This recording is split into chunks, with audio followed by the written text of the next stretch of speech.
Hey guys, so we're back with another podcast, and in this time it's gonna be like a really, really proper long one with no one else but with Rees. So, and really the purpose of this podcast is really to look into your life, look into the success that you had, and what are the insights that we can gain so that you can actually apply that to your life and really get to the next level. So I guess the best place to start is tell me about your childhood. So I see a lot of people, especially in this space, like they do the whole, oh, I grew up poor, da da da. Like I never grew up insanely. Like my family has seen both sides of the barrel. Like we've seen, we've been a top 1% family. Like we've been super well off and we've had a lot of money. And then especially in the beginning or? In the beginning, yeah. So I guess the best way to put it was like we were kind of low class, went to upper class, and then down to like lower middle class. So what happened there? Like it was essentially just because my parents split up. So it was I was born in 2006, and our first house was in like Hollywood, California. So people think, oh, Hollywood, da, da, da. But if you guys live in Los Angeles, Hollywood is a very broad term, and Hollywood is not the best place. Luckily, our house was right next to a police station, which is funny. But it wasn't the best place. We didn't have like an insane house or anything. It was like a one-story. I don't remember anything from that house. I was very young because we moved to a new house when I was 3 years old. And that house was in definitely a better spot in Los Angeles, but it was less out of the central area. And we lived there peaceful or? It was a really good neighborhood. And that's when we were, upper top class. Like my parents were good. They took advantage of like the housing market crash, stuff like that. Essentially, and we had like a really good house. We renovated it, so my parents made money on the house, and they ended up selling it because they got divorced when I was around like 9. This was like 2016 or so. So as soon as they got divorced, I went from really good to living in a bad situation. It was a bad situation. We were living in a mansion, big house, but my mom could barely afford it. And most people don't even know this about me. So we were living in like a big house, but my mom really couldn't afford it. We had things breaking down, like the tiles outside weren't that good. Let me make sure it's still on. Okay, the tiles outside weren't that good. Like we had a tree fall over and we couldn't repair it, like stuff like that. Yeah. Just small stuff that comes with owning a house, especially like stuff that big. We couldn't really actually afford to own it. So luckily though, we sold the house right before the lockdown and we moved to a different neighborhood, not too far away, but it was definitely a smaller house. With your mom? And we downgraded essentially. And I'm not gonna say I had the hardest childhood, but I think everybody has their own stories. I feel like everybody has their own like hardships, and I feel like it's not necessarily a comparison. Like if you were to look at every single person's life, especially when they're growing up, some people are gonna have it better, but everyone has had those really bad situations in life. I feel like even the richest of rich to the poorest of poor, they've all had those terrible situations. Like it doesn't matter if a family member died. Like there's a completely big spectrum and a contrast of, oh, my life is so hard. Everyone's had essentially the same problem. So I'm not going to sit here and say my life is the hardest, but I've seen both sides. I've been rich per se, especially as a family, and I've been, I'm not going to say poor, a little victim mentality, but we've definitely been, I guess, on the lower end. And my mom, like I guess talking about like having no money and like, not I like hard to pay bills. So and stuff like that. In that situation, so you were 9, right? I was 9 when my parents got divorced. Yeah. And so, honestly, like, that is like a big jump, right? You're kind of like on the top and then you go down, right? So in that situation, like what was the effects that actually had on you? I'm not sure. I feel like it didn't necessarily have an effect on me. I don't think that, obviously it changed my perspective on life and I've seen both sides of the spectrum now, but I feel like it necessarily didn't have an effect on me. I feel like it's just strictly shaped who I am as a person. Mm-hmm. I don't think that my parents getting divorced. A lot of people say it comes with trauma or it comes with this, or they have fundamental issues, especially as who they are as a person. I don't think it's ever, I've never had an issue with, I have to deal with trauma or this and that. Like I've always had my head on a swivel. My head's always been screwed on. I've been like on, like, I don't think it's ever affected me. I mean, I think the only effect it's had is a positive one, that it just has allowed me to see like what's possible, because I used to go to a private schools, like $40,000 a year. And, like I've seen both sides of the spectrum. I've been, to billionaires' houses, and I've been to kids who are dirt fucking poor who is sharing a bunk bed with his mom, like in a 1-bedroom apartment with like, there was literal like dog shit, like pretty much in the place like that. I've seen so many sides of the spectrum. So it just gives me a contrast on life to where most people look at it through just a singular lens. And I feel like a good, important thing is every single human being is so unbelievably ignorant because you've lived one life. So everyone is looking through it through one specific like lens. You know, if you were to look at it through the wisest person that could ever live ever, which is, I mean, it's impossible, but it's somebody who's lived every single life of every single person who's ever lived. That is ultimate wisdom. But nobody can live every single life of everybody who's ever lived. Yeah. So realistically, every human being is so ignorant because they've only lived life through one perspective, one set of eyes, you know? Exactly.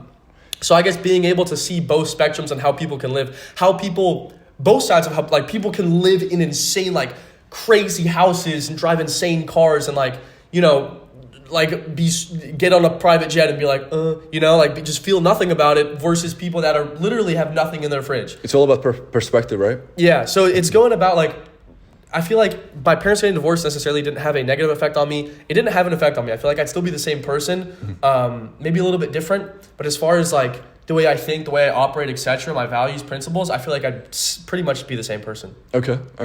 And you know, let's say if you didn't see these things, if this change didn't happen in your life, do you think you would be more comfortable and like living more comfortably? Oh, for sure. Like if my parents never got divorced, we'd be very rich. We'd be very well off. We'd be top 1%ers. Like I would not push for what I'd push for now. But one thing that I would say, like, I mean, I definitely wouldn't be where I am. I'd be in a good position just because I think that, you know, my dad has very traditional values and he has a very strong like foundational building. So like, I remember what we used to do, like at our house, we would have, like he cares about family traditional values before like the whole Tate thing came around. Like we'd have, you know, pillows with the letter R on it for Rees, and we'd have like things like that. We'd, like nice, our debt, like our open, like our welcome mat at our front door would have R, and we'd have like things like that, which is small, but it's really taking pride in your identity and who you are, and like really representing the famme, like stuff like that. Then in your subconscious mind, like, you know, yeah, like bro, I belong to this family, so I have to perform. Exactly. I remember one time me and my brother got in an argument, and we were like wanting to fight, but it was like we were young. Like I think maybe I was 7 years old. My brother was like maybe 10, and basically like we got in a fight, and it was just like random hitting stuff. But you know what he did? He's like, come outside. He gave us boxing gloves, and he just made us fight each other on the grass. Yeah. And I remember like just small stuff like that. Like he let us be boys. Like he would let us just be masculine, I guess. Mm-hmm. And that just right there, like. Now that I realize it, like that fundamental just perspective is super valuable down the line. So I would say like there's good things and bad things to everything, but I feel like I can't sit here and be like, oh, my parents got divorced. I think every single bad thing that has happened to me is a positive, because like we were talking about earlier, everything is good or bad in the time horizon in which you view it in. So it's like it's the boy in the village analogy, bro. Like, you know, if my parents get divorced, oh no, that's so bad, right? And then I thought it was the worst thing in the world. Like I used to ask my mom and parents, like, because I found out what a divorce was. And I remember asking both my parents, I walked in their bedroom, I was like, are you guys gonna ever get divorced? And they were like, no. And my mom is big on promises. So I was like, you promised me? And she's like, I promise you, 2 years later, they get divorced. So it's like stuff like that, bro. Like I can sit here and say it's the worst thing ever, but I look at where I am now as an individual, my position in life, it's probably one of the best things that's ever happened. Yeah, and I think that's a huge point, because you know these kind of things probably are happening to you. Like everyone's life has, like, everyone has problems, and in the moments you might not see like what is how this is gonna add to my life, right? You know, like this bad thing's happening to me, it's bad, but then if you're able to view it from another perspective, you actually realize, okay, this thing is making me stronger, and if I want to be successful, I have to go through these things, right? 100%. Bonus charging. Okay, so obviously, you know, you grew up in a good family, like, you know, your father has those original values, like family values. So, I think really quick, I'm sorry to cut you off. I think I've had both sides. Like I've seen, I think a valuable thing that I've realized in life is I've seen super both sides. So my father is a very traditional person, like very big on manners, like sit up straight, elbows back, no elbows on the table. You know, like he would teach us like super intricate things as far as like, this is how you leave your, you know, fork and knife when you're done eating. No elbows on the plate. Don't chew with your mouth open, like small stuff like that, which definitely carried on to now. But I also think like my mom is the complete polar opposite. Like, this is why I think, you know, no disrespect to my brother if you're watching this, but like, this is why I think that me and my brother live such contrast lives. Like, he's probably at my mom's house playing video games right now, and I'm in fucking Budapest, Hungary, like living, doing whatever, going to Best London place. tomorrow. Like, I love this place, by the way. And I feel like the reason is because my mom's been a very accepting person. Now, without a proper father figure, you don't have somebody to put the foot down and actually say, you need to go and do certain things in your life. You need to actually look at what the fuck you're doing with your life and actually do better. You know, like, at the end of the day, my mom just accepted everything. If I did meth, my mom would accept it. If I did fucking cocaine in her bathroom, she'd be like, okay, that's bad, but it's okay, I still love you. Like, obviously that's how mothers should be. Yeah. But at the end of the day, without a father, you turn into a fucking slug, bro. You turn into somebody who just accepts themselves for everything. If you're fat, you're fucking gross, you're ugly, you're not in a position, you're broke, and you're not a fucking man, without a proper father figure, the mother is going to accept you, and you're only getting one side of that parental dynamic. So the father's not there to sit down and be like, fucking put the foot down and be like, yo, you gotta go fix your fucking life. This is not how us as a family, this is not how I want my sons to live. I know I'm going to have my sons and hold them to such a high standard. And bro, that's an example I use. Like, I can't sit here and say, oh, I want the best woman. I want the fucking, you know, like, I want my sons to be absolutely insane, like, just killers, like, you know, make a lot of money, like, be good men, like, have a good family, have a lot of kids. I want a lot of grandkids. I want a lot of kids myself. Like, I can't expect that from my children if I'm not going to do it for myself. So anytime that I don't feel motivated, I'm like, what would I want my future son to do? Like, the worst thing that I've seen, bro, is I was at this seminar earlier this year, and this guy's on stage, and this guy's talking to him, and he goes, he's just sitting, and he's so sad. He's like 40-something years old. He's a grown-ass fucking man. I've never seen someone, like, just looking like just his entire face, he's broken. He's thinking to himself, like, I could see it in his fucking eyes that he's like, my life is fucked. And he literally told the guy on the stage, he goes, I don't want my son to be like me. And I could see in his, he didn't cry, but I could see it in his fucking eyes. It's the worst he's ever felt in his entire life. I saw somebody die on stage, bro. Now, he didn't die, like, his heart didn't stop beating, but I saw this dude fucking die inside. What do you think that was? Like, what did he do in his life? Because he didn't do anything with his fucking life. He didn't, like, bro, he drove 10 hours to be at the fucking place, but he couldn't he's not putting that energy into any other facet of his life.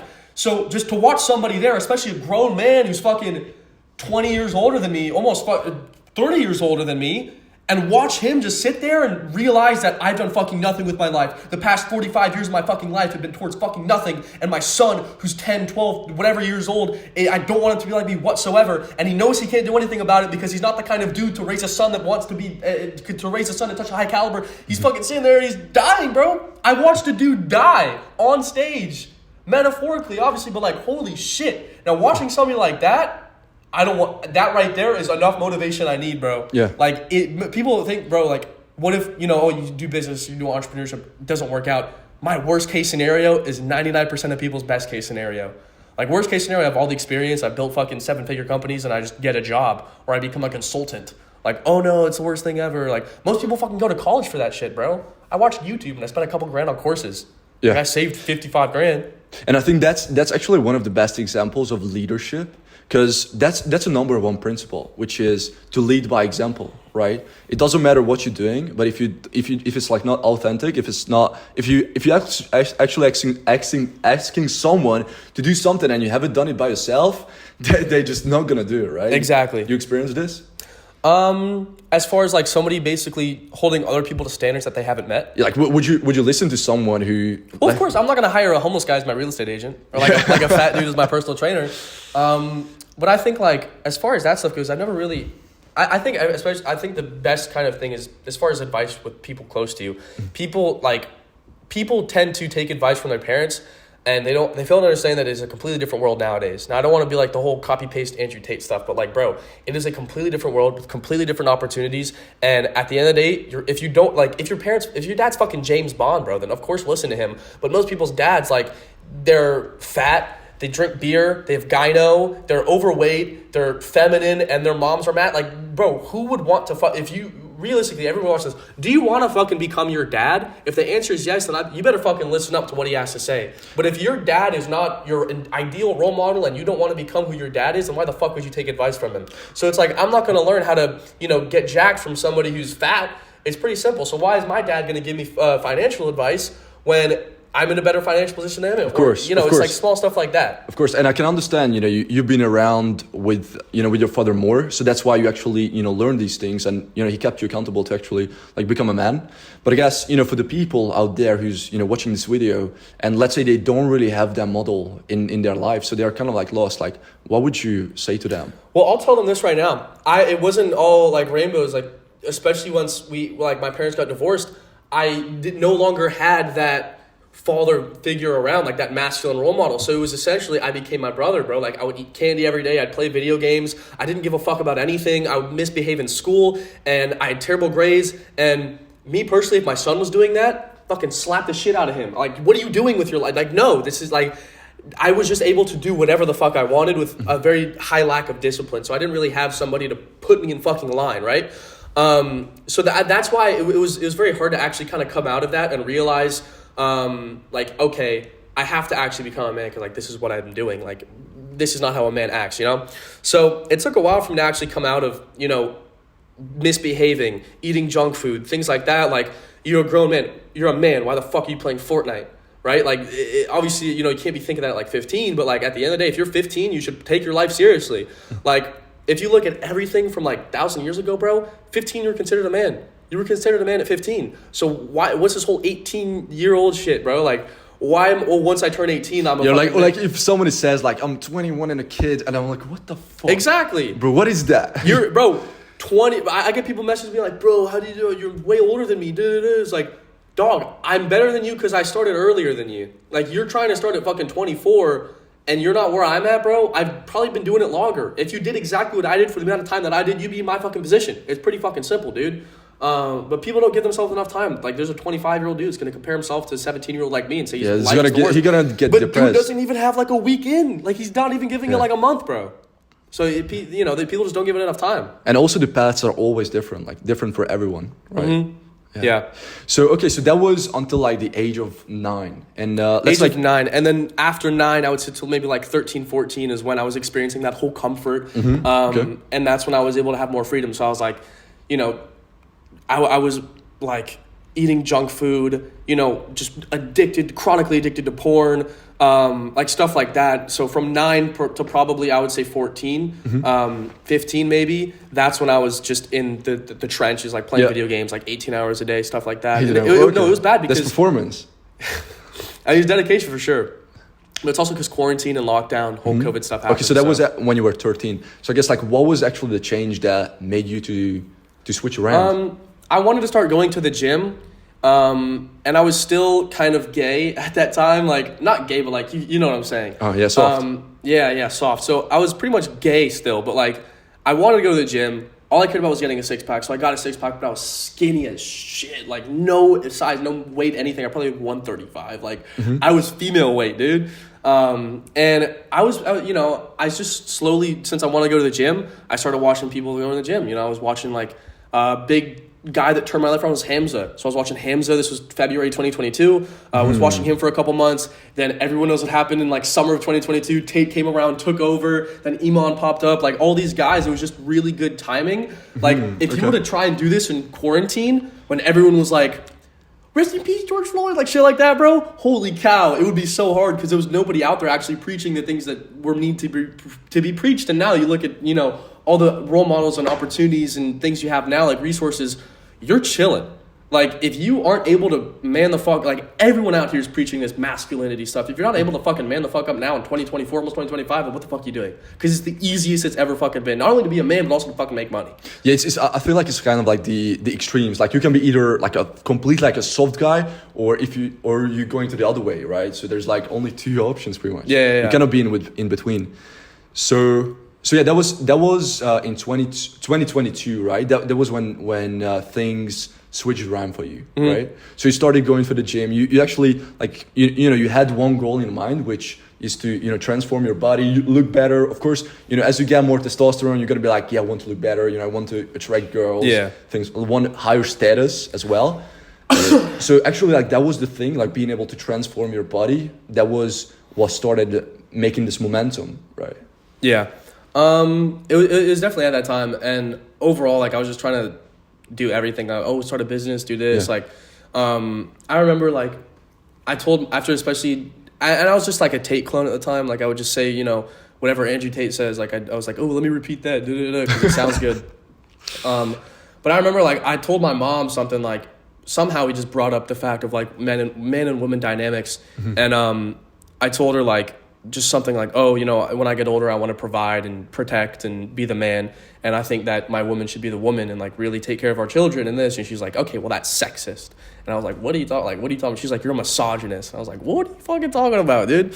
And I mean, I'm sure she still thinks that way. But like I called her the other day, like 2 days ago, while I was staying here. And I could tell, I feel like she views me differently now. Okay. Okay. I feel like once you have, like, people are not going to respect you until you actually have to show people that you're worth respect. Yeah. So, you know, for the longest, like, I used to tell my mom, I'm going to do this, I'm going to do this, I'm going to do this. And she didn't believe me. I told her I was going to drop out of we can get into that. But, like, I told her I was going to drop out of high school. And she's like, you need to make this much. I was like, okay, I made it. And then you need to make this much. I was like, okay, I made it. And then she let me drop out and stuff like that. So I feel like it was just repetitive, just proving to her, like, she didn't tell me she was proud of me ever until, like, Tuesday. This is so big. Honestly, this is so big because I talk to a lot of young dudes who want to get into business, and all of them are in a position where, you know, they still have the parents, maybe most of their money is handled by the parents. And, you know, when they actually want to invest into themselves and start a business, be able to, you know, get a mentor so that they can cut the time down, their parents are actually in charge of the decision, but their parents doesn't understand the whole thing because there is a generational gap. Exactly. It's right? it's a time gap, bro. Like, go and ask your great-great-grandfather how to be wealthy. He's going to tell you, go to college, go work at a fucking factory, and then buy a house and have children. Back then, you could fucking buy a house. You look at any person in the United States or UK or France that could buy nobody can get a fucking house now. You can't even get a fucking 1-bedroom studio apartment for less than $4,000. Look at New York. So if you think, oh, my grandpa told me I just go buy a house, invest in the S&P 500, I make X amount of returns a year, you're fucking retarded. It is a different world with different opportunities. You're not going to go to fucking college and get rich now. Okay, all the Gen Z guys watching this, bro, I tell all my dudes, my community, my Discord, Instagram, anything. Look at millennials as our guinea pigs. Why are they all committing suicide, killing themselves? Why are they so depressed in such a shitty position overall in life? It's because they listen to their parents. So we need, especially as Gen Z, like 20 or 22-year-olds, whatever, look at our fucking parents and be like, most of the Gen Z parents barely fucking made it. My mom barely fucking made it. Like, she's on a good salary and she can barely fucking make it. Because it went down. Exactly. At the end of the day, like, it's insane the fact that people are preaching 20-year-old rules when the fucking market is 20 years later. Yeah, but I think, like, you know, most of the guys, let's say if you're a male, like, you know, it's going to be way harder to actually do this, you know, university stuff, because in the back of your mind, you actually understand that it's not really going to get you far. Like, you're not going to understand if you want to be like a doctor, or you want to be like a professional something. But if you study business, you know, in university, you're like, you think like you're productive because you like show up in these like business university classes. But, you know, are you going to actually get results? Or? Exactly. Business is a different world. You don't go to business to start your own business, I'd say. Like, you're going to learn business from a guy who's never actually ran a business. Like, it's pretty funny, bro. I would say, like, on top of that, dude, like, if you're going to go to business, I think college is great. Just to clarify, everybody watching, I think college is fucking great.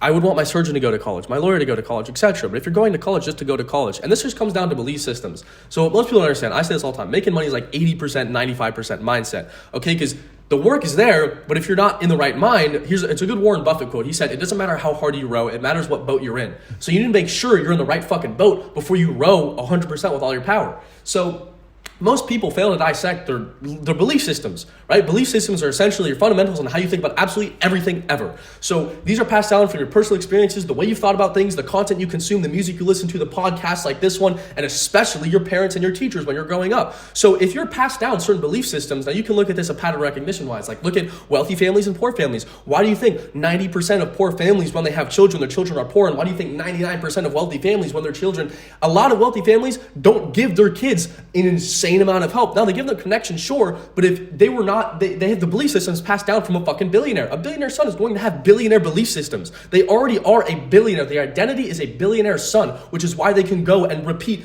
a $1 billion fucking company or keep a $1 billion company going and running. So I think what most people don't understand is belief systems are very, like, the most deciding factor. So like, here's the thing. There's two different lives. When you're born and then when you fucking understand that like when you graduate school pretty much. And that's when your belief systems, most people, Yeah. they have limiting beliefs, right? They think, they think about things, they think about themselves and they adopt an identity with certain traits and characteristics that have zero benefit to them. So if you say, I'm lazy or I'm unproductive, you have to ask yourself why. It's called first principle reasoning. And every single billionaire uses this and talks about this. Jeff Bezos, Warren Buffett, CEO of NVIDIA, etc. All these guys. It's first principle reasoning, and it's essentially just breaking down a complex problem or a complex anything into its fundamentals and then coming to an innovative solution. So realistically, let's break it down for you right now. What's a limiting belief about you? Like, name any negative thing that you think about yourself right now.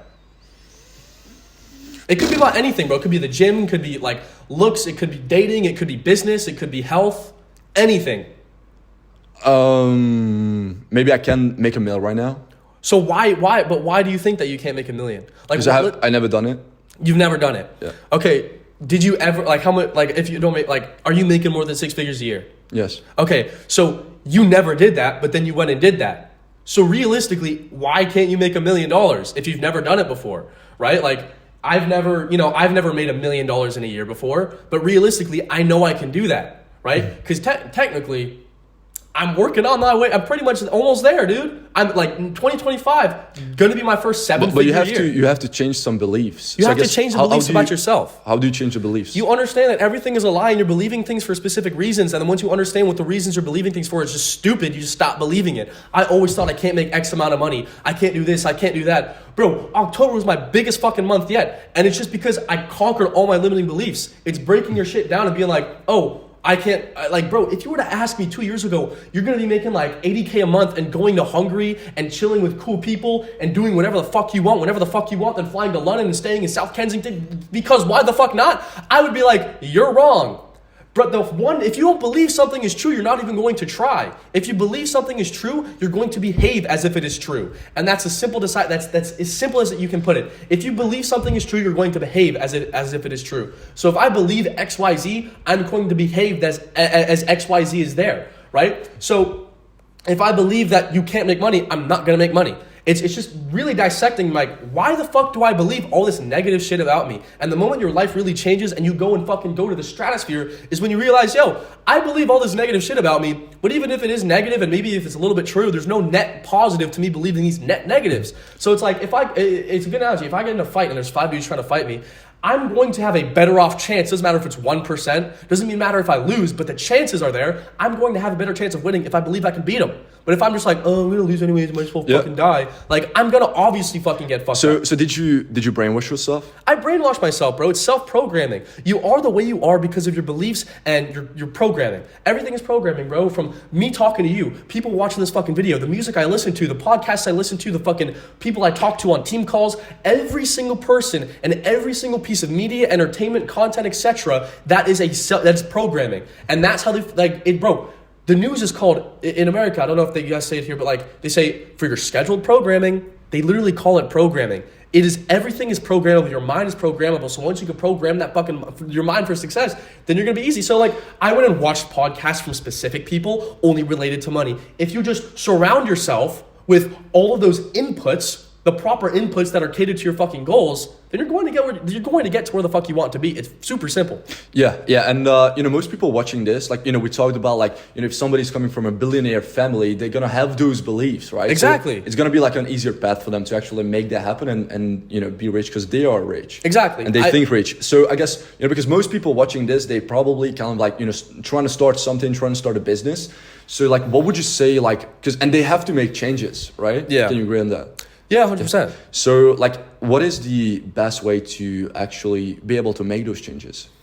I would say, and that's if they're not coming from like a rich family. Well, I'll say 2 things. First thing is you have to, for anybody who's watching this wants to start like a business, whatever, you have to basically break down your your identity and who you are. Okay, a good way to put it is you don't achieve your goals or your aspirations or your dreams. You achieve your standards, right? So everyone wants to say, I want to make $100 million a year, but the people that are making $100 million a year are making $100 million a year because their baseline standard is $100 million fucking dollars a year. If your baseline standard is $5,000 a month, you can want to make 10K, but that's not your standard. Okay, so a good analogy is like, I cannot go in my bed and sleep unless I've showered before. Okay, so every single night, I don't care if I'm fucking drunk and I get home pissed out of my mind, I'm going to stumble into the fucking bathroom, turn on that shower, and shower before I go to bed. And it's literally, it comes down to the identity, because that is like auto-suggestion, right? Exactly. If it doesn't align with the identity, you're not going to do it. It's about setting that standard for yourself. So if your standard is $1,000 a month or even a week, you can want more, but it's not your standard, so you won't achieve it. So it does, like for me personally, making 30K a month, bro, 40K a month is my fucking baseline standard. It is my minimum. Making 40K a month for me is like showering before I fucking go to sleep. If I drop below that, bro, I'm gonna freak the fuck out. I'm going to go into survival urgency mode. I'm gonna act like it's the end of the fucking world until I'm above my standard again. It's like, bro, if I had a bowl of hot coals here and I made you jump on it, bro, and you like, what would you do? You're not just gonna sit there and be like, okay. You're gonna fucking like jump, bro. Like you're gonna jump right off your fucking feet. Like you're gonna do like the fucking, do with your feet until you get the fuck off. So like realistically, everybody gotta get in a position of putting themselves on hot coals and raising their fucking standards so they achieve more. Like it's becoming that 10K a month person. Right? It's like you have to actually become he who can. Yeah. And honestly, like there's like really two ways for that. Because, you can, like you have to, if you want to make 10K, you have to become the person who can actually make the 10K. And there's two ways. One of the ways is you can, go by yourself, like try to do it alone. But then you actually have to acquire all the experiences, all the wisdom, and all the time that you need to put in time, because you don't have money. You only thing you have is your time. 1000%. So you will have to spend all that time to actually become that person who can make 10K. Yeah. But on the other side, and who knows how long it's gonna take? Maybe even like 5 years or multiple years. Well, here's the thing: if you believe something is true, you're going to behave as if it is true. If you believe it's going to take you 5 years to hit 10K, it's going to take you 5 fucking years to hit 10K. I mean, most people that are alone trying to do that, most of them fail. Guess how long it took me to make 10K a month? Guess how long it took me to go from zero, knowing absolutely nothing, to make my first 10K in a month? In months? 4 months. 4 months. Okay. 4 months. And here's the thing. I've seen people go from 0 to 10K in 2 weeks. 2 fucking weeks. Okay? So at the end of the day, it just comes down to your belief systems. If you believe something is true, you are going to behave as if it is true. So now here's the thing. The reason I hit 10K in 4 months, I didn't consciously it's going to take me 4 months to hit 10K a month. I didn't even think about that. It wasn't a conscious thought in my mind, and I wasn't open to the whole world of belief systems and conscious, subconscious, etc. But the reason it took me 4 months is I wasn't conscious about it. But if you believe it's going to fucking take you 5 years to 10K a month, it's going to take you 5 fucking years, bro. If you believe anything about yourself and your current identity, it's going to be true. It's very simple. If I believe that London is going to be a terrible experience tomorrow and I'm going to fly and I'm going to get robbed for my watch and I'm going to fucking get stabbed, I'll probably have a worse time, and maybe I'll attract that energy to me and maybe we'll fucking get robbed and stabbed. Right? So at the end, understand, but the reason I said it is because most people are not able to make that change by themselves. Most people are not able to really change their identity, change their beliefs, because they start something, they failed, and they get stuck. Yeah. And they're gonna get stuck alone. So that's why it's gonna take them so much. But essentially the other way, like what I experienced is without surrounding myself, people with like Smith and other people that can actually bring me up, I wouldn't be able to where I am right now. Like I wouldn't be able to chatting with you because I would be still the same person. Exactly. And staying at ground zero. So what I did is I just started surrounding myself with, higher level people. And that's how I was able to actually break my limiting beliefs, because I didn't see much money before. I didn't come from a family that had money. Yeah. So I had to make that change. And the change was to actually get myself surrounded by these people. So, I got into mentorships, I got into masterminds, and, just surround yourself with people. And then you can literally borrow their identity, borrow their beliefs so that you can actually unlock the things that hold you back. Yeah. So okay. And I guess, at that point when you were like, 15, 16, so kind of like 2 years ago, 1 or 2 years ago, not too long ago, right? It's like almost 3 years ago. Okay. Oh shit, it's crazy. So, what was the first business that you trying to start? Bro, at the start, I was doing absolutely everything I could. Basically, I wanted to start an agency because of whole Iman Ghazi wave and stuff like that. But my whole agency was just built off of cold calling, and I would just cold call 3 people a day, and then be like, okay, well, I'm done for the day. It was just super fluff work. So I'd say I started with agency because that's when I was learning about business, was about running an agency, when I never actually quote ran an agency. And I essentially I needed money to start, right? So realistically, you can't start from zero. There's no such thing as starting with $0. And the only thing you can start with $0 is labor, because that costs zero. So what I would do is, I would ask my mom and I'd harass her for like, what chores can I do? What chores can I do? I'd, take off the cobwebs outside of the house. I'd wash the windows, vacuum, clean, like just everything, bro. Clean everybody's bathroom, just to get like a couple, $10-20 here and there. And I say this to everybody, if you're like a capable man over the age of like 14 in a first world country and you have less than a couple $100 to your name, you have no fucking excuse, bro. If you have two hands, bro, let's be real. It's first world country. You can go fucking do shit. So I would ask my mom for chores. I remember I tried to hand out like 100 flyers for dog walking in my neighborhood. Nobody called. I tried to do it again, 2 days later for car washing. Nobody called me back. Dude, I even tried to become a fucking an English tutor, an online English tutor on Cambly, which is like an English online education platform, I guess. So I tried to become an English tutor. I never went through with that. That was after the agency, like trying to start an agency. That was before. So I was just like, I was like trying to do get rich quick stuff, like how to make money online as a teenager, whatever. And then that's when I got into the agency space. Didn't really sign anybody. I did a little bit of short form editing for some people here and there. And then I essentially was doing e-commerce at the same time because I watched a Jordan Welch video. And he basically, it was just like making $2,000 a day or something. I was like, okay, what is he doing? It was drop shipping. So I bought the same book he read in that video. I meditated that same night. And I basically just took action. I didn't think, I just took action. I did.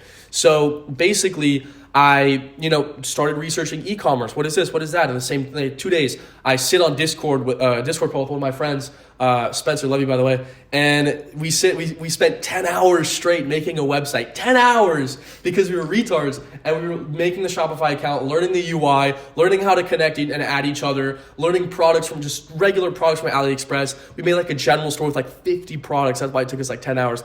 50 products of like dog, it was called Canine Commodities, and it was like a dog product store. And, the plan was to do like organic marketing with it, and it took us a while to actually set it up. We had a stolen logo from Google, didn't even have Canva, and then we just didn't do anything with it. And the next 2 stores were just me like kind of experimenting with everything and not actually doing anything with the UI or actually like publishing and buying a domain. And then I basically... So when was that exactly when you guys already... I'd say September of 2022. 2022. Okay. And I was still kind of running my agency, but I'd say I was doing both at the time. Now, subconsciously, I didn't actually know what I was doing, but I was throwing shit at a wall until something stuck. So, I was doing that, and then that's why I stuck with e-com, is because, down the line, I actually got my first sale in e-com more than I got my first client. So I was like, let me put all my eggs in the basket. But yeah, I was running, testing products, like doing, the first store I ever got a sale on was like a Y2K clothing store. So I was selling like, to the Opium, Ken Carson, Playboy Cardi fans, like, like full zips and stuff like that, and like, spiderweb hoodies and stuff like that. And I got my first sale on that because I was trending at the time. It was very big, very popular. So you sold organically? Yeah, kind of niche. So I was just doing organic TikToks. Okay. And I got my first sale on there, maybe like $500 revenue. Didn't make a lot of money, and I had a shit ton of money stuck in PayPal. So I like posted on the TikTok account. I was like, whoever ordered with PayPal, check your emails, please. Da, da, da. And then I ran kept trying to run stores after that. One was called like Woolora or something like that. I don't know if you guys can find the account. But I think it was like November of 2022. Like it was a Q4 product. So I was trying to do like winter stuff, and it was like a little winter slipper with like a bunny thing on the end. And I didn't get any sales with that. And I tried to even in that season. Yeah. And I even did, it just wasn't a good product. No market, like marketing was bad. I didn't understand how to actually make a good video, like organically. So I was doing like, it was just terrible. I even did like Spark ads, like boosting my TikTok to 20K views, no sales from that. It was pretty bad. And then December 28th of 2022 is when I got a first sale on my store. That in January, I did my first 10K month, and then February I did 20K. So pretty much like went from 0 to 10K? Yeah, I went from, I did like $7,000 in a week profit. So I went from like nothing, like $70 in my bank account. So that was high profit as well? Yeah. It was good numbers. And I remember my first $1,000 profit day. I have a screenshot of it. Like I was like, oh my fucking God. And the funny, because my first $1,000 day, my mom wanted me like to apply for a job because she was like, stop fucking harassing me for chores to do. So I want to go apply for a job while I made $1,000 in a day. And it was so funny. It was just the irony of it. So, I just kept trying. And then eventually, after doing organic e-com drop shipping, I dropped out of high school in pretty much May, maybe April or May of 2023. How much were you making at that point? Around like 10, 15K a month. It wasn't like, here's the thing, especially organic drop shipping, when you're starting out, it's so volatile. There's no longevity to it, and you can't really rely on it so much. So that's why it's not really predictable. Yeah, exactly. So that, I mean, you can, but here's the thing though, if you do it properly, you can actually make it, solid, and your margins are way higher than if you were to be doing ads. Both ads and organic are great, but like I was doing fully organic, and I was doing like 10, 15K a month. Best month at the time was like $20,000. But I would spend a lot of my money. Like my first 10K month, I spent 8,000 of it. I would go I remember I spent like $4,000 in a day once at like Rodeo Drive. I bought like 4 colognes. I bought like a private driver to drive me and my boy around, like all this stuff. And that it was just stupid. I was spending my money. I didn't really care about it. And eventually I dropped out of high school. Now the problem with that was e-com is like the store I was running is volatile, didn't have much longevity to it, so it didn't last the longest. And then I was scared. Like I dropped out of high school. It was so much pressure on my back, and I was so stressed, anxiety ridden. I would like crying myself to sleep every night. Like why is that? Like what because I dropped out of high school, and I'm very like proud. I'm very prideful. Like I would rather kill myself. Because I set an image and a standard for every single human at my school. Everybody watching me, like coming to school from winter break with a new pair of shoes on, like stuff like that. Because when I got the sale, it was over winter break. So it was basically we had like a 2-week, 3-week period for Christmas and New Year's. And that's when everything started taking off. And that's why I think it was God timing, bro. Like I was able to work and go all in because I had no school at the time. Okay. But I had all F's in my classes. I was reading like 3 hours a day in school. And then I come back to school with a new pair of shoes on. These people can sense that I'm making money, and I have Shopify notifications going off in class, ching, ching. And basically, I spent a lot of my money, so I wasn't in the best position, or I wasn't in a good enough position. Like the worst feeling is when, you look in the mirror and the worst feeling, bro, is when everyone around you is telling you that you're doing so good, but you look in the mirror and you're not doing as well as you should be, or as well as people think you're doing. So you get immense imposter syndrome. So I wasn't doing as well as people expected of me. And I dropped out of high school, and I knew I had all the weight on my shoulders, and I'd rather fucking commit suicide. I'd rather kill myself, bro, than be seen working a regular job, because all these people had a standard of me. And then the moment I dropped out of high school, it's like, oh, he's the bummy high school dropout that, was making money and I got a regular fucking job, bro. So that's what really, I didn't want to do that route.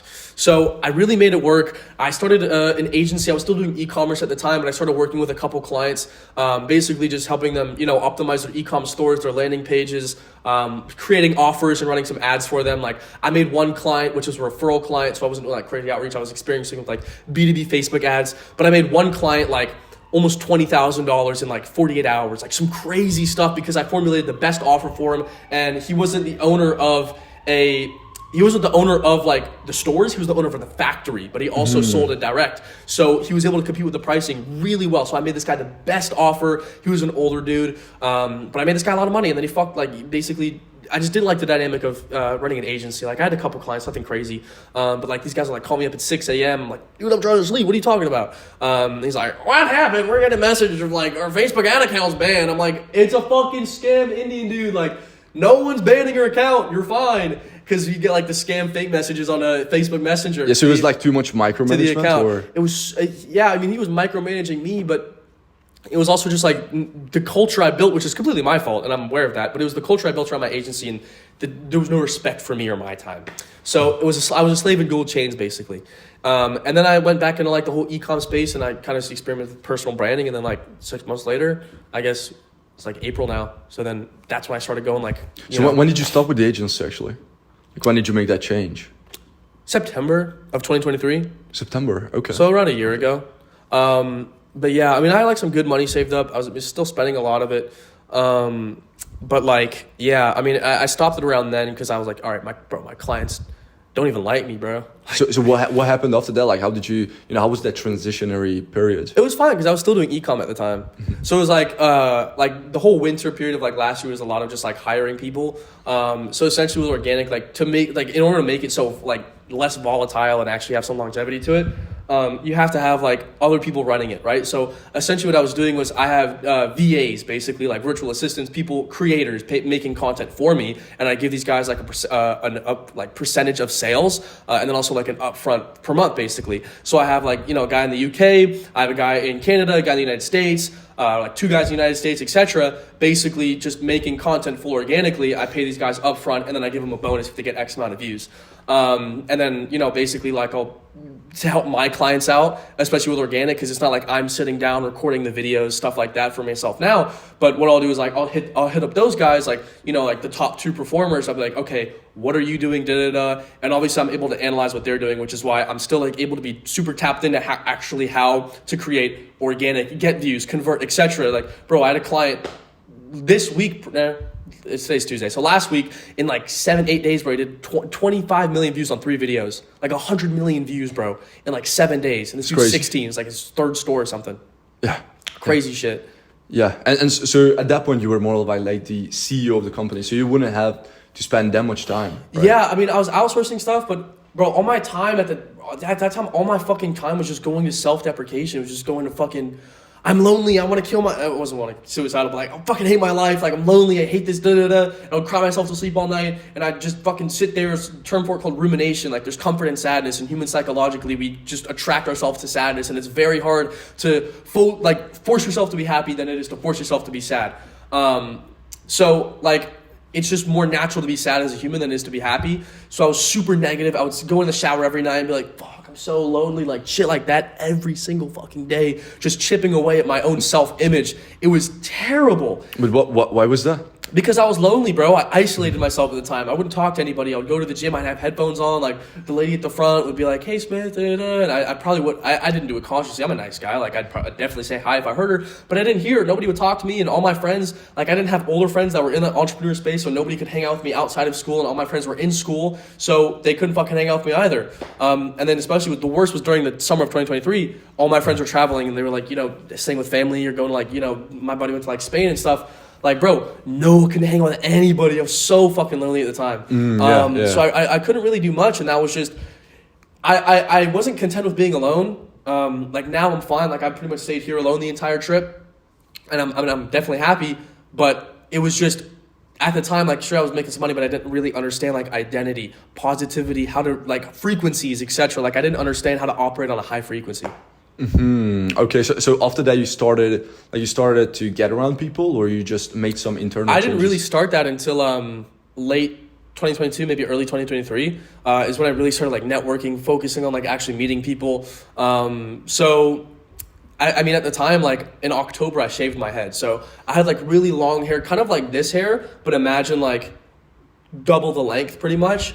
It was more, I feel like this hair is like a good size to where it's like, it's a little too long now. I might need a haircut. But I had like long hair. Not like down to here, but like here was like probably could reach down like my mouth maybe. Like stuff like that if you stretched it. So that's super technical about my hair. But basically I had long hair, and I realized like I was so focused on vanity. And as a man, you can't be focused on vanity. And it's a little gay to like constantly be like, like all that 24/7. Shave your head. Yeah, right now. So you know what I did? I looked at every single influential man that I've ever looked at ever, including like every single person ever. I was like, they all shaved their head. So, and my buddy shaved his head at the time too, my best friend. So I was like, you know what? I'm going to shave my head. So I take, some shitty clippers, I take a trash bag, and I recorded it, and I shaved my head, and boom, I was bald. And my hair takes a while to grow back. So I didn't grow my hair back fully until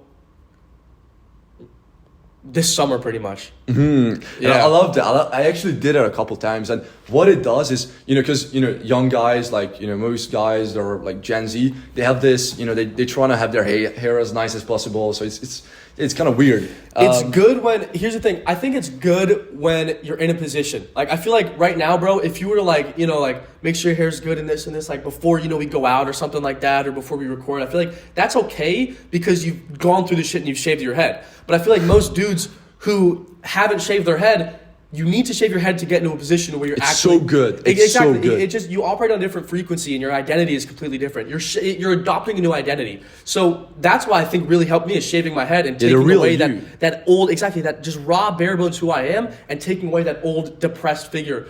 So I think with shaving your head, shave your head now, and then you can obviously don't have like the gay hair. Like shave your head, and then you can focus on, you know, what your haircut wants to look like once you're in a position. So you shave growth. Your head, you get it. Okay, you're broke. Who gives a fuck if you look pretty? You're broke. Shave your head, make 10K a month, and then grow your hair back out, and then have it style whatever you want to be. No hair until 10K. Exactly. That's the rule. I hit 10K a month with hair, but I was still a little gay. So yeah, okay. So now we kind of like covered like the story of the come up and everything. But I guess if we want to get specific, like what would you say, like how should people, if they, you know, because most of these guys, like what you guys want to start something, right? So you want to make money, want to change your life. So like what would you give people in terms of like first steps that they can do to actually do something similar? Get proof of concept. Like before you even like fully start, I would say like get proof of concept, start for like a month maybe, and then invest in a mentor. Like I would say, because here's the thing, I would say beginners have the biggest fucking egos, bro. Beginners have the biggest egos. But you know who even has a bigger ego? Is somebody who made 10K a month off of sheer luck. And they're a fucking retard, but they think they're the shit because they made 10K in a month. And those people have the biggest fucking egos. Like me, I made 10K a month, but I was arguably a fucking retard. So I didn't invest that money into a mentor or a coach. I spent that shit on fucking, you know, Loro Piana shoes and whatever. Exactly. So I was still a $0 a month person, but I made 10K a month off of sheer luck. So I would say get proof of concept, watch a shit ton of YouTube videos and learn. And then eventually, once you have like $2,000 to $3,000 saved up, centralize your knowledge. When knowledge is generalized, it dissipates. You need to have all of your knowledge centralized to one source. Why do you think everyone views college as such a high regard? Because it's centralized knowledge. Once you generalize their knowledge, you're watching 80 different guys on YouTube, they could all have fantastic ideas. But if one contradicts another and both of them are valuable, you retain none of it. You implement zero. So if I hired you as my mentor, I'm not going to go hire James, Jim, John, Terry, Toby. I'm not going to hire all these other guys as my mentor. I'm going to listen to you and only you because I want to centralize my knowledge. And that's what I've realized. You need to stick to one guy. Every single 3-month period, I find one person who I think is fantastic and I stick to them. I fully indulge in their personal brand, their ecosystem, and I buy their products, whatever. So this guy, every 3 months, I'm just watching other podcasts, watching their YouTube videos, taking notes, buying their programs, buying them as a coach, whatever. I'm indulging in them and I'm centralizing my knowledge because I don't care if I got you as a mentor and then James over here as a mentor. If you guys are both telling me great, valuable things, but they contradict each other, I retain none of it. So I'm just wasting my money and my time at that point. Exactly. And I feel like it also comes down to information overload because if you're just watching videos and trying to think like, okay, it's productive, it's not really, because at the end of the day, are you getting results? Like that's the main question. If you're not getting results, you're doing something wrong. And if you're not taking action, you're actually not really going to learn. You know, it's good if somebody's watching YouTube videos and able to, you know, get that information in, but what happens if they do nothing? Exactly. I'd say getting a mentor is great, but not at the start. I would say just get proof of concept, understanding the terminology, what to understand in a business. And then once you actually have the proof of concept, then maybe buy a course, program, something small. And then once you have actually are running it, then get a mentor. Coaches are great, bro. What can they do for you?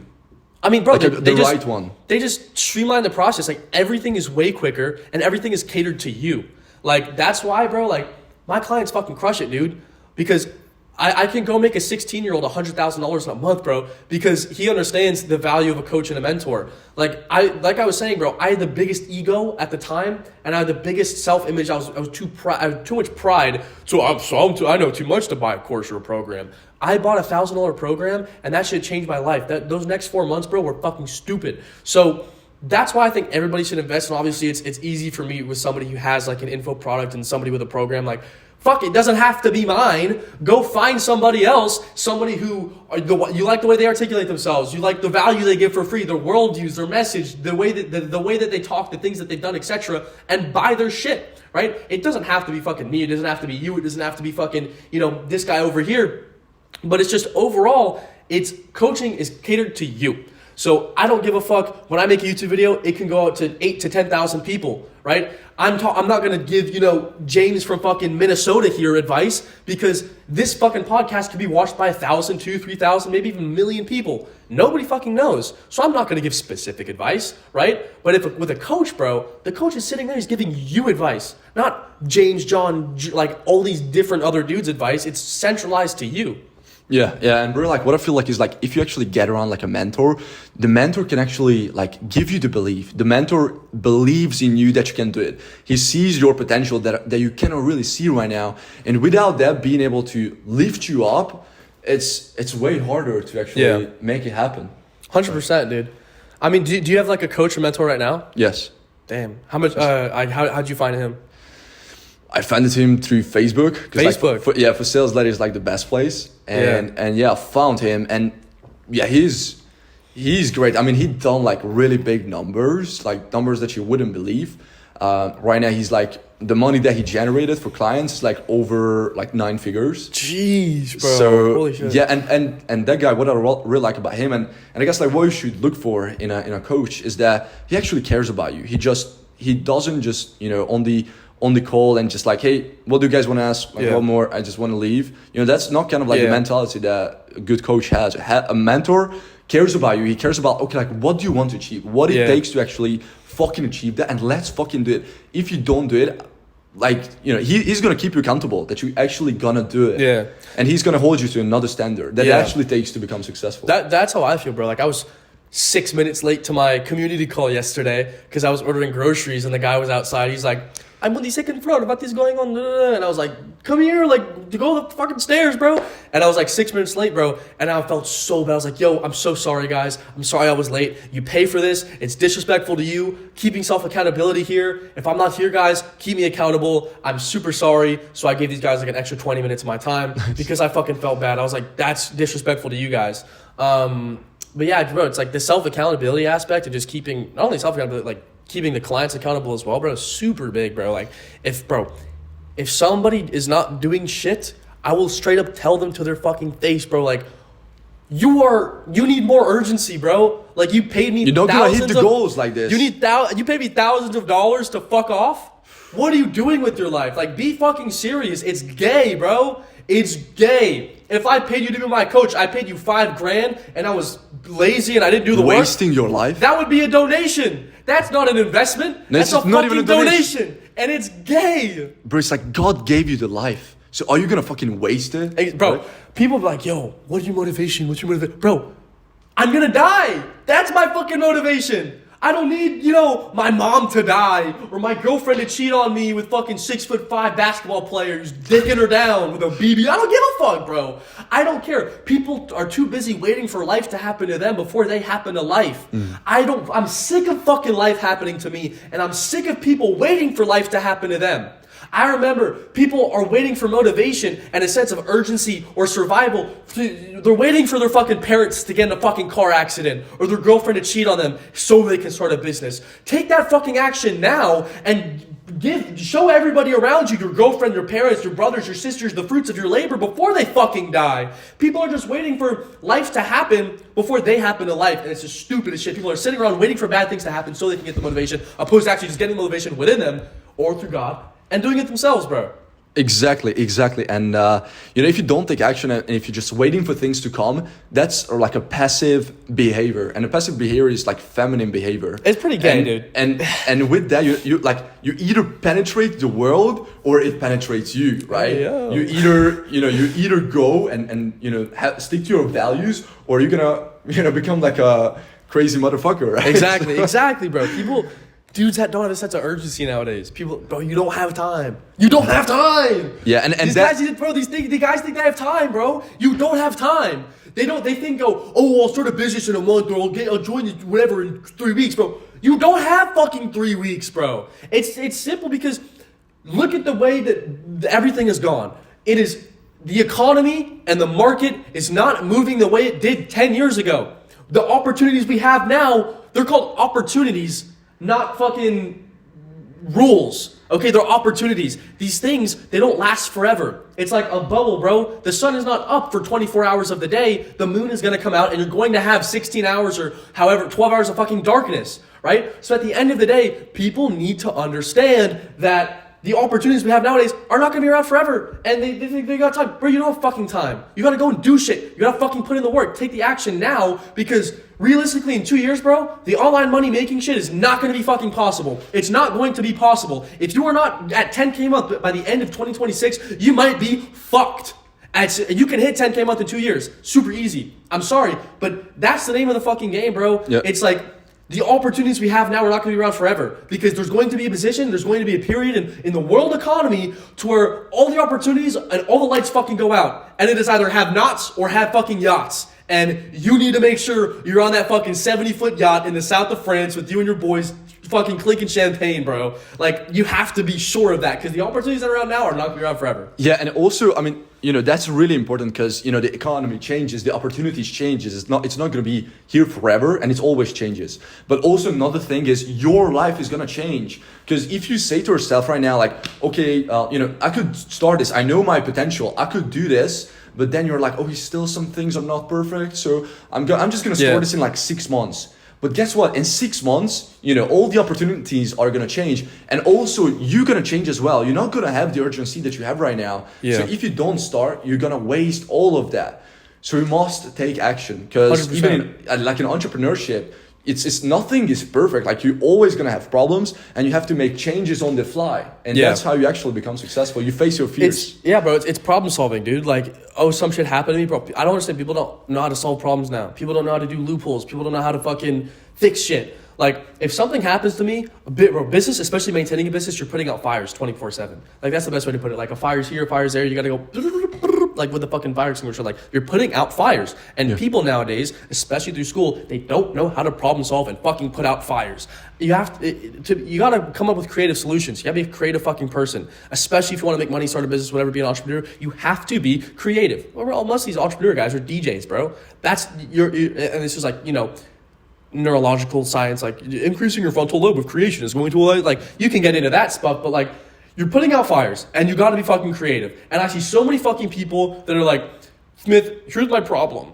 And I'm like, okay, here's 3 solutions. And they're like, wow, how do you do that? I'm like, what do you mean, bro? You want to make fucking money, solve the fucking problems, bro. Be a creative individual. It's stupid that people can't create their own solutions in their head, because if fucking all the lights go out, I don't care if we go buy candles or we buy a fucking whatever. We use the ring light to fucking make this room light up. I'm going to find one of the most creative solutions, because I'm the fucking person to do that. People don't know how to find creative solutions to problems nowadays, and that's why they're fucking broke. Yeah. They might not able to have the most creative solutions, but at the end of the day, they can solve it. Exactly. But the only thing that steps in between you and actually solving that problem is fear.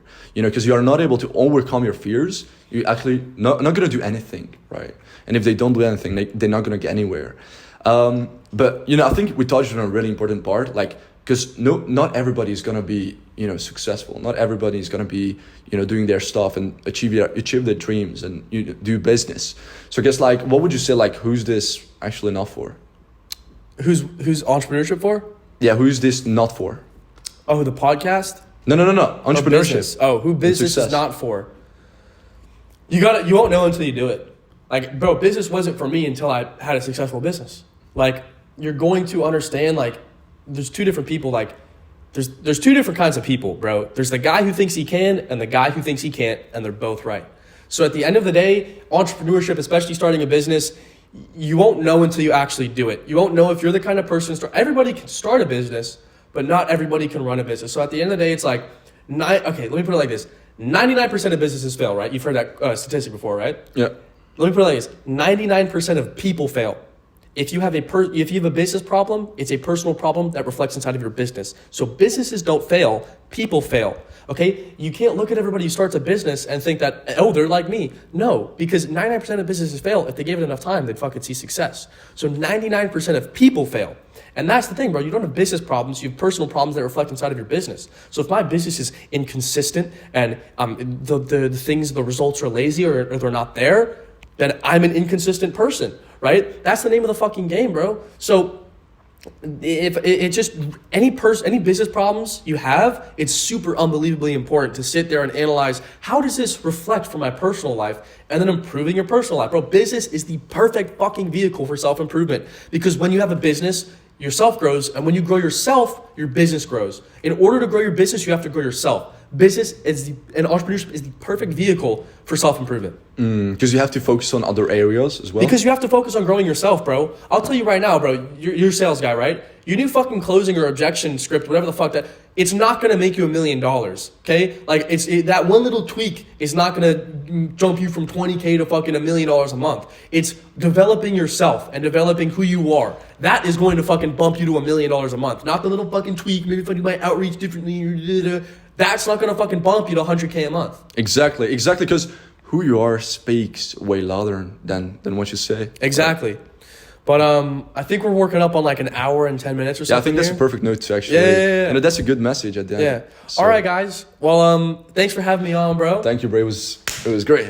Now we're gonna go smoke shisha, eat some steak, and appreciate you guys for watching. And if you're from my channel, thanks for coming out, or thanks for watching, and thanks for giving us an hour of your time. Like, that time is valuable, so appreciate the hour. Hope I was able to give you value.